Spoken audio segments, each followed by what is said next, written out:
తెలవారుజాముల్లో వెంకటరమణ తండ్రి సుప్రభాతము చేసెను. పురటాసి మాసం అంటే చాలామందికి తెలియదు. పురటాసి మాసం అంటే తిరుమల శనివారాలు అంటారు. తిరుమల శనివారాలన్నా పురటాసి మాసం అన్నా చాలామందికి తెలియదు. కార్తీక మాసం, ఆషాఢ మాసం, శ్రావణ మాసం ఇవి మాత్రమే మనకి తెలుసు. కానీ పురటాసి మాసం అంటే తెలియదు.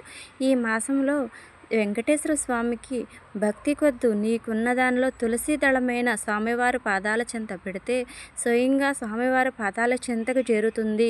ఈ నెలలో పూజలు చేసిన వారికి చాలా మంచిది అని చెబుతున్నారు. అట్లాగే పురటాసి మాసంలో మన వెంకటేశ్వర స్వామి భూమి మీదకి అవతరించిన రోజు. అందుకని ఈ మాసం అంతా వెంకటేశ్వర స్వామికి శనివారాలు ప్రత్యేకంగా పూజలు చేసుకుంటే, ఉన్నంతలో పూజలు చేసుకుంటే చాలా బాగుంటుంది, మంచిది కూడా. మీకు దగ్గరలో తులసి దళం ఉన్నా కూడా తులసి దళం తీసుకొచ్చి స్వామివారి పాదాల చెంత చేర్చి మన మనసులో ఉన్న బాధను స్వామివారికి చెబితే తప్పకుండా మన బాధ తీరుతుంది. తులసి దళం ఎవరింట్లో లేకుండా ఉండదు కదా. తులసి దళం చిన్న బెల్లం ముక్కైనా పెట్టి స్వామివారికి పూజ చేసుకుంటే చాలా మనశ్శాంతిగా ఉంటుంది. పురటాసి మాసం గురించి చెప్పాను, అర్థమైంది కదా. పురటాసి మాసం అంటే స్వామివారు భూమి మీదకి వచ్చిన మాసం. మనకి పురటాసి మాసంలో 4 శనివారాలు వస్తాయి. 4 శనివారాలు కూడా స్వామివారిని మన శక్తి కొలదు మనం పూజించుకుంటే చాలా బాగుంటుంది, మన శాంతిగా ఉంటుంది. చిన్న చిన్న ఘర్షణలు ఏమైనా ఇంట్లో ఉంటే, చిన్న చిన్న వాదనలు ఏదైనా ఇంట్లో మనశ్శాంతి అన్నది కోల్పోయి ఉంటే తప్పకుండా స్వామివారి పూజ చేసుకుంటే మనశ్శాంతి లేకుండా శాంతి కలుగుతుంది. చాలా మనకు కూడా మనసు ప్రశాంతంగా ఉంటుంది స్వామివారి పూజ చేస్తుంటే. నేనైతే ఎలా చేసుకున్నానన్నది మీకు చెప్పబోతున్నాను. స్వామివారికి సన్నజాజి పూలు అంటే చాలా ఇష్టం. సన్నజాజి పూలు, మందార పూలు, నేను చామంతి పూలు, గులాబీ పూలు, తులసి దళము తీసుకునే చక్కగా నా దగ్గర ఉన్న కొద్ది దానిమ్మకాయలు 2 మామిడి పళ్ళు తీసుకుని చక్కగా వాటన్నిటి పక్కన పెట్టుకున్నాను. అలాగే పిండి దీపాలు కూడా చేసుకున్నాను. 7 పిండి దీపాలు చేసుకుని స్వామివారికి పక్కన పెట్టాను. రెండోది స్వామివారికి నైవేద్యంగా చలిమిడి చేసుకున్నాను. చలిమిడి పానకం చేసుకున్నాను. స్వామివారికి ముఖ్యంగా చలిమిడి పానకం అంటే చాలా ఇష్టం కాబట్టి తప్పకుండా చలిమిడి పానకం కూడా మనం స్వామివారి పూజలో పెట్టుకోవాలి. తులసి దళం మాత్రం మర్చిపోవద్దు. తులసి దళంకి చాలా ప్రత్యేకత ఉంది. తులసి దళం గురించి చిన్న కథే ఉంది చెప్పాలి అంటే, కానీ ఇప్పుడు కొంచెం లేట్ అయిపోతుంది, చెప్పట్లేదు. తులసి దళం అసలు ఎంతో గొప్పది. మన దగ్గర ఏమి ఉన్నా లేకపోయినా స్వామివారి పాదాల చెంత తులసి దళం ఒక్కటి పెడితే చాలు. ఆయన చాలా ప్రీతికరమైంది తులసి దళం మాత్రం. అలాగే బెల్లం ముక్క కూడా మర్చిపోవద్దు. చక్క సన్నజాజి పూలు మాల కట్టుకున్నాను. తులసి దళాలు కూడా నేను చక్క మాల కట్టుకుని స్వామివారికి అలంకరణ రూపముగా మందార పూలు, చామంతి పూలు, గులాబీ పూలు, వెంకటేశ్వర స్వామి అలంకార ప్రియుడు కాబట్టి అలంకరణతో నాకు తోచినంతలో చక్కగా అలంకరణ అయితే చేసుకుంటున్నాను స్వామివారిని. అలాగే గౌరీదేవిని అంటే ముందుగా వినాయక స్వామిని పూజించాలి. మనం ఇంట్లో ఏ పూజ చేసినా కూడా వినాయక స్వామిని పూజించాలి. తప్పకుండా వినాయక స్వామికి కూడా పూజించాలి. బెల్లం ముక్క మర్చిపోవద్దు అన్నది వినాయక స్వామికి బెల్లం ముక్క చాలా ఇష్టం. అందుకని వినాయక స్వామికి బెల్లం ముక్క పెట్టమన్నాను. గౌరీదేవిని పెట్టుకుని స్వామివారికి నాకు తోచినంతలో అలంకరణ చేసుకుంటూ మంచిగా హ్యాపీగా అనిపించింది. స్వామివారికి పూజ చేస్తున్నంతసేపు నేను చాలా బాగుంది. శనివారమే అస్సలు విడిగా వచ్చే శనివారాలమే మనం చాలా బాగా నిష్టగా చేసుకుంటాము స్వామివారికి. అందులో మన తిరుమల శనివారాలు అంటే చాలా విశిష్టతమైనది. మరి స్వామివారు స్వయంగా భూమి మీదకి వచ్చిన రోజు మనం ఇంకా ఎంత విశిష్టంగా మనకి తోచినంతలో ఎలా చేసుకుంటాం, చాలా బాగా చేసుకుంటాం. కానీ చాలా వరకు తిరుమల శనివారాల గురించి చాలామందికి తెలియదు. ఎందుకంటే తిరుమల శనివారాల అంటే ఏమిటి అని అడిగేవారు చాలామంది ఉన్నారు. తెలియదు అసలు. కానీ స్వామివారు భూమి మీదకి వచ్చిన రోజు, ఇదే మాట పదే పదే చెబుతున్నాను అనుకోవద్దు. ఇంకా స్వామివారు భూమి మీదకి వచ్చిన రోజు మరి మనకి శనిదేవుడు ఉన్నారు కదా, మీ అందరికీ తెలుసు. శనిదేవుడు స్వామివారి దగ్గరికి వెళ్ళి, వెంకటేశ్వర స్వామి గారి దగ్గరికి వెళ్ళి, నువ్వు నిన్ను పూజించుకోవాలి కదా, మా కోరికలు తీరాలి కదా, కొన్ని చాలా బాధలు ఇబ్బందుల్లో ఉంటున్నారు, మరి ఏ మాసంలో నిన్ను ఎక్కువగా పూజిస్తే మా కోరికలు తీరుస్తావు అని శనిదేవుడు అడుగుతాడు వెంకటేశ్వర స్వామిని. శనిదేవుడు వెంకటేశ్వర స్వామిని అడిగినప్పుడు అప్పుడు వెంకటేశ్వర స్వామి ఇలా చెబుతారు, పురటాసి మాసంలో నేను భూమి మీదకి సాక్షాత్తు జన్మించిన మాసం. ఆ నెలలో తిరుమల శనివారాలను వస్తాయి. తిరుమల శనివారాల రోజున శనివారం రోజున నన్ను పూజిస్తే తప్పకుండా మీరు కోరిన కోరికలు తప్పకుండా తీరుతాయి. నా నా నా ఆశీర్వాదం మీ వెళ్ళవేళలా మీ కుటుంబం మీద ఉంటుంది అని వెంకటేశ్వర స్వామి శనిదేవుడికి చెప్పిన మాట అంట. ఇది నిజంగా జరిగిన మాట. స్వామివారికి పిండి దీపాలు కూడా పెట్టుకోవాలి. పిండి దీపాలు ఎలా పెట్టుకోవాలి అన్నది చెప్పమంటే చెప్తాను. పిండి దీపాలు ఎలా పెట్టుకోవాలంటే పిండిలో కొంచెం పచ్చిపాలు కొంచెం బెల్లం ముక్క కలిపి పిండిని చక్కగా చేసుకుని మనకి మనం పిండి దీపాలలాగా చేసుకుని 7 పిండి దీపాలు చేసుకోవాలి. ఆ 7 పిండి దీపాలకి దేవుడు నామాలు చేసుకుని చక్కగా స్వామివారికి పెట్టుకోవాలి. మరలా అలాగే చలిమిడి తప్పకుండా చేయాలి. చలిమిడి ఎలా పడితే అలా మాత్రం చేయకూడదు.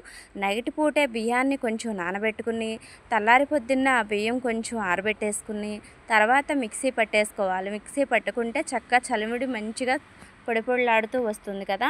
ఆ పొడిలో కొంచెం బెల్లం ముక్క యాలకులు కలుపుకుని చక్కగా చలివిడి ముద్దలాగా పక్కన పెట్టుకోవాలి. స్వామివారికి పానకం చలిమిడి వడపప్పు అంటే చాలా ఇష్టం కదా, ప్రీతికరమైనవి కదా అవి కూడా పెట్టుకోవాలి. మనకి అలంకార ప్రియుడు స్వామివారు మాత్రం మరలా సన్నజాజి పూలు అంటే స్వామివారికి చాలా ఇష్టము. సన్నజాజి పూలు కూడా పెట్టాలి. తిరుమల శనివారం రోజున స్వయంగా తిరుమల శనివారాల పూజ చేస్తే మీకు తప్పకుండా మంచి జరుగుతుందని వెంకటేశ్వర స్వామి స్వయంగా శనిదేవుడికి చెప్పిన మాట ఇది. మీకు తోచినంతలో మీకు తులసి దళమైన స్వామివారి దగ్గర పెట్టుకుని పూజ చేసుకోండి, మర్చిపోవద్దు. మరలా ఇదే మాట చెబుతున్నాను అనుకోవద్దు. ఉన్నవారు ఉన్నంతలో చేస్తారు, లేనివారు లేనంతలో చేస్తారు. ఎలా చేశాము అన్నది ముఖ్యం కాదు, భక్తి శ్రద్ధలతో చేశామా అన్నది ముఖ్యం. అలాగే పూజ ఎలా పడితే అలా చేసుకోకూడదు. చక్కగా ఇల్లంతా కడిగేసుకుని ముగ్గులు పెట్టుకుని నీట్గా దేవుడి పటాలన్నీ చక్కగా తుడిచి పెట్టుకుని ఫోటోలకి గంధం బొట్టు పెట్టుకోవాలి. చక్కగా నీట్గా దేవుడి గది అంతా మంచిగా శుభ్రపరచుకోవాలి. శుభ్రపరచుకుని స్వామివారిని ఒక చోట పెట్టి అలంకరణగా స్వామివారికి అలంకరణ తులసి దళములతో మందార పూలతో చామంతి పూలతో గులాబీ పూలతో మనకి ఇంకా ఎన్ని రకాల పూలు ఉంటాయో అన్ని రకాలతో స్వామివారిని పూజించవచ్చు. నేనైతే స్వామివారికి ఓన్లీ పూల అలంకరణ తులసి మాళాలతో మాత్రం తులసి దళాలతో పూల అలంకరణ చాలా చక్కగా చేసుకున్నాను. నేను నైవేద్యంగా స్వామివారికి ఏమి చేశాను అంటే సలిమిడి చేశాను. సలిమిడి వడపప్పు మరలా పానకము చేసుకున్నాను. అలాగే చక్కగా నాకున్నంతలోనే ఎక్కువగా పూజ నేను తులసి దళముతో చామంతి పూలతో గులాబీ పూలతో మందార పూలతో స్వామివారిని ముందుగా అలంకరించుకుని పెట్టుకుని చుట్టూ పిండి దీపాలు పెట్టుకుని వెలిగించుకున్నాను. ఆ వెలుతురులో స్వామివారిని చూస్తుంటే స్వయంగా వెంకటేశ్వర స్వామి ఇక్కడే ఉన్నారేమో అన్నట్లుగా అనిపించింది నా మనసుకి. అంత బాగుంది పూజా విధానం అయితే. నాకు కొంత మాత్రమే తెలుసు, మరికొంత తెలియదు. తెలిసింది మాత్రమే నేను చెప్పాను. తప్పుగా ఎక్కడైనా ఏమైనా చెప్పి ఉంటే క్షమించండి. మనలో చాలామంది చిన్న తప్పులు చేస్తూ ఉంటారు. ఏమిటి అంటారా, కష్టం వచ్చినప్పుడేమో అసలు అంతా నువ్వే చేస్తున్నావు దేవుడా, నన్ను మర్చిపోయావు, ఇన్ని కష్టాలు పెడుతున్నావు, ఎక్కడున్నావు నువ్వు, నన్ను చూడలేదు అని ఏడ్చేసి మొత్తుకుంటాము. అదే మనకి ఆ కష్టం తీరిపోతుంది. ఈ 10 రోజులకు 20 రోజులు 30 రోజులకి కష్టం అనేది తీరిపోతుంది. తీరిపోయిన రోజుని స్వామి నీ వల్లే కదా నాకు ఈ కష్టము తీరిపోయింది, నువ్వు నా నా ముందు ఉన్నావు, నా ముందు నువ్వు ఉండబట్టే నాకు ఈ కష్టం తీరిపోయింది అని ఒక్క మాట కూడా అనమే. మనలో స్వార్థం, నిజంగా చెప్పాలంటే మనలో స్వార్థం. నిజం చెబుతున్నాను.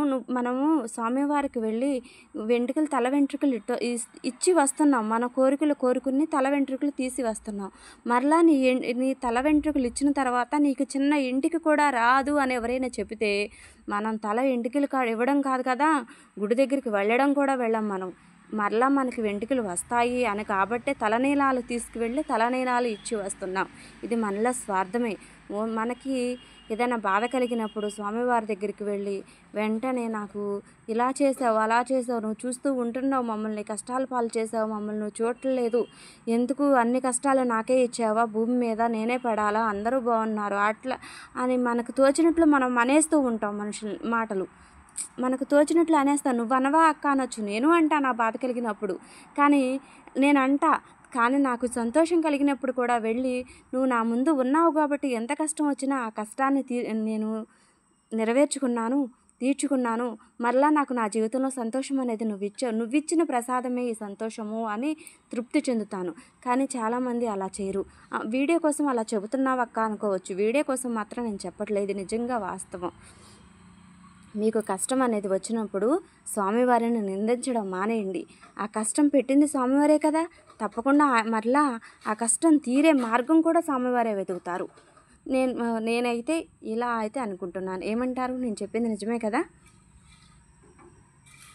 నేను చిన్నప్పుడు వెంకటేశ్వర స్వామి ఫోటో చూస్తూ ఉండేదాన్ని.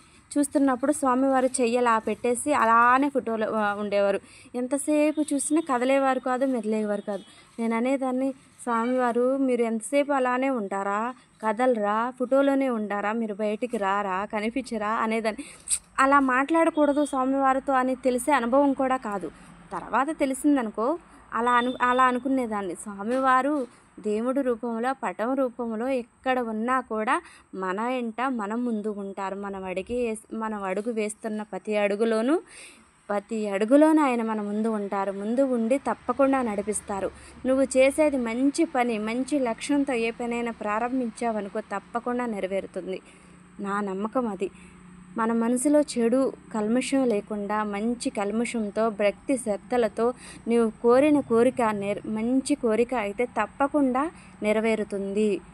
లేట్ కావచ్చు, ఒక రోజు లేట్ అవుతుంది, 2 రోజులు లేట్ అవుతుంది, కానీ తప్పకుండా ఆ కార్యం అనేది పూర్తవుతుంది. స్వామివారికి హారత కర్పూరంగా పచ్చ కర్పూరం ఇవ్వాలి. పచ్చ కర్పూరం మనందరికీ తెలుసు కదా, అది మాత్రం తప్పకుండా ఇవ్వాలి. అట్లాగే సాంబ్రాణి ధూపాలు కూడా వేయాలి. సాంబ్రాణి వేయడం మాత్రం మర్చిపోవద్దు, సాంబ్రాణి వేయాలి. మీకు సాంబ్రాణి క్లిప్ మిస్ అయింది నా వీడియోలో, కానీ సాంబ్రాణి కూడా వేయాలి. అట్లాగే స్వామివారికి ప్రీతికరమైనది పచ్చ కర్పూరం కూడా వేయాలి. వెంకటేశ్వర స్వామి చాలా గొప్ప దేవుడు, కలియుగ దేవుడు. అట్లాగే స్వామివారికి మనం భక్తి శ్రద్ధలతో తులసి దళాన్ని స్వామివారి పాదాల చెంత పెట్టినా చాలు, తప్పకుండా మనకి చాలా కష్టాలు తీరుతాయి. ఇదే మాట తులసి దళం అంటున్నారు. తులసి దళానికి ఉన్న ప్రాముఖ్యత చాలా గొప్పది, చాలా విలువైనది కూడా. తులసి దళం అంటే అస్సలు మనకి ఎన్నో కథలు కూడా ఉన్నాయి. తులసమ్మకి కథలు, అవి చెప్పడం కొంచెం లేట్ అవుతుంది, చెప్పలేను. కానీ చెప్పడానికి స్వామివారు కృప ఉంటే తప్పకుండా చెబుతాను. ఏ మాటైనా ఏ విషయమైనా చెప్పాలి అంటే స్వామివారి కృప అనేది మన మీద ఉంటేనే చెప్పగలం, లేకపోతే చెప్పలేము అన్నదే నాకు. నేను వెంకటేశ్వర స్వామి గురించి చెప్పాలి కథ రూపాన అని అనుకుని మొదలుపెట్టాను వీడియో, కానీ కథ రూపాన్ని చెప్పలేకపోయాను. ఎందుకంటే స్వామివారి కృప ఏదైనా మన మీద ఉంటేనే చెప్పగలం, స్వామివారు అనుగ్రహం ఇస్తేనే మనం చెప్పగలం. నాకైతే అనుగ్రహం ఇవ్వలేదు, అందుకే నేను చెప్పలేకపోయాను. కానీ ఈ మాసంలో మీకు కుదిరిన వరకు స్వామివారిని పూజించుకోండి, మర్చిపోవద్దు ప్రతి ఒక్కరు. నచ్చితే మాత్రం చిన్న లైక్ చేయండి, చిన్న కామెంట్ చేయండి, షేర్ చేయండి అందరూ. స్వామివారి పూజ అంతా అయిన తర్వాత ఆ దీప అలంకరణలతో నాకైతే చూడడానికి ఎంత హ్యాపీగా అనిపించిందో, మనశ్శాంతిగా అనిపించింది. నేను హారత కర్పూరం స్వామివారికి ఇచ్చి కొబ్బరికాయ నైవేద్యంగా కొట్టుకుని కొబ్బరికాయ చక్కగా నైవేద్యంగా సమర్పించుకున్నాను. నాకున్నంతలో హ్యాపీగా చాలా మంచిగా చేసుకున్నాను స్వామివారి పూజ అన్నది నేను అనుకుంటున్నాను. నాకైతే చాలా బాగా నచ్చింది పూజ విధానం అయితే. చాలా బాగా చేసుకున్నా, మంచిగా స్వామివారి అలంకరణ చేసుకుని స్వామివారి పూజ నాకున్నంతలోనే హ్యాపీగా చేసుకున్నాం మనస్ఫూర్తిగా. స్వామివారి అనుగ్రహం నా మీద ఎప్పుడు ఉంటుందో, తిరుమల వెంకటేశ్వర స్వామి గుడికి నేను ఎప్పుడో వెళతానో అని ఎదురు చూస్తున్నాను స్వామివారు. నేను కూడా ఒక్కసారి నీ గుడికి రావాలని ఉంది, నీ అనుగ్రహం లేనిదే రాలేను అని తెలుసు. ఒక్కసారి నువ్వు ఒక్కసారి అనుగ్రహించి తిరుమల నేను కూడా వచ్చేటట్లు దీవించి వెంకటేశ్వర స్వామి. తిరుమల రావాలని ఉంది స్వామి, నిన్ను చూడాలనిపిస్తుంది వెంకటేశ్వర స్వామి. ఎక్కడైనా తప్పుగా మాట్లాడితే నీ బిడ్డగా నన్ను క్షమించు స్వామి. తెలిసి తెలవక చిన్న చిన్న తప్పులు పూజా విధానంలో చేసి ఉంటే క్షమించు స్వామి. తెలిసినంతలో ఎక్కడైనా చిన్న తప్పు ఏదైనా చేసి ఉంటే ఆ చిన్న తప్పుని నీ బిడ్డగా నన్ను క్షమించు స్వామి. నీ అనుగ్రహం వెళ్ళవేళలా మా కుటుంబం మీద ఉండాలని కోరుకుంటున్నాను. అలాగే మా యూట్యూబ్ ఫ్యామిలీ, మా తమ్ముళ్ళు, చెల్లెమ్మలు, అక్కలు, అన్నయ్యలు అందరూ బాగుండాలని, అందరూ మనస్ఫూర్తిగా సంతోషంగా హ్యాపీగా ఉండాలని వెంకటేశ్వర స్వామిని అడుగుతున్నాను మనస్ఫూర్తిగా నేను.